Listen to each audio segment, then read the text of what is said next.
बहुत समय पहले की बात है।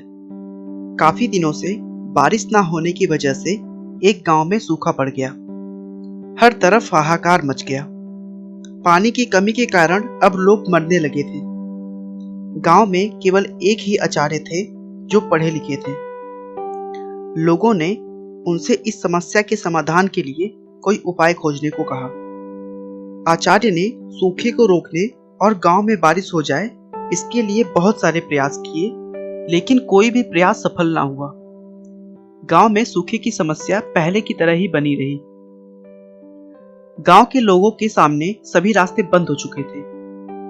वे बहुत दुखी हो चुके थे और हाथ जोड़कर भगवान से प्रार्थना करने लगे कि तू ही अब हमें मरने और तबाह होने से बचा सकता है।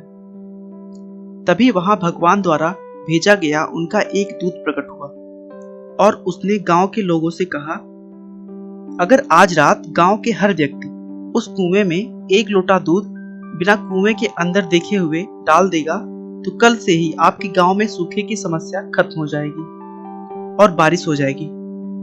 यह कहकर वह दूत वहां से गायब हो गया।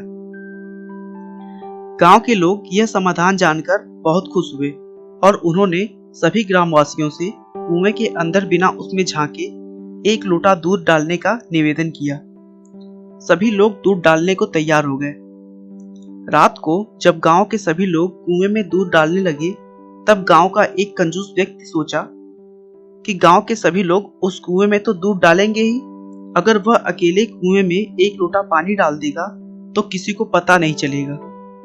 यह सोचकर उस व्यक्ति ने कुएं में एक लोटा दूध की जगह एक लोटा पानी डाल दिया।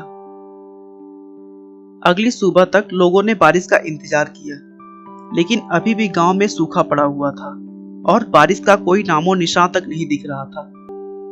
सब कुछ पहले जैसा ही था। लोग सोचने लगे कि आखिर बारिश क्यों नहीं हुई। इस बात का पता लगाने के लिए वे गांव के बाहर उस कुएं में देखने गए। जब उन्होंने कुएं में झांक कर देखा तो सभी के सभी हैरान रह गए। पूरा कुआं केवल पानी से भरा हुआ था। उसमें एक बूंद भी दूध नहीं था। सभी ने एक दूसरे की तरफ देखा और तभी सब समझ गए सूखे की समस्या अभी तक समाप्त क्यों नहीं हुई है। दोस्तों, ऐसा इसलिए हुआ था क्योंकि जो बात उस कंजूस आदमी के दिमाग में आई थी कि सभी लोग तो दूध डालेंगे ही, अगर वह एक लोटा पानी डाल देगा तो पता नहीं चलेगा, वही बात पूरे गांव वालों के दिमाग में आई थी और हर व्यक्ति दूध की जगह एक लोटा पानी कुएं में डाल दिया था। दोस्तों, जो कुछ इस कहानी में हुआ आजकल वह सब हमारे जीवन में होना एक सामान्य बात है। हम कहते हैं कि हमारे एक के बदलने से क्या पूरा संसार बदल जाएगा? लेकिन दोस्तों, याद रखिए कि बूंद बूंद से ही सागर भरता है। अगर हम दूसरे लोगों पर अपने काम की जिम्मेदारी डाले बिना अपने काम को पूरी ईमानदारी और मेहनत से करें तो हम अकेले ही इस समाज में बदलाव लाने के लिए काफी हैं। आपका बहुमूल्य समय देने के लिए बहुत बहुत धन्यवाद। हमारे चैनल को सब्सक्राइब कर लें ताकि आप हमारे आने वाले वीडियो को प्राप्त कर सकें। आपको यह कहानी कैसी लगी हमें कमेंट करके जरूर बताएं। धन्यवाद।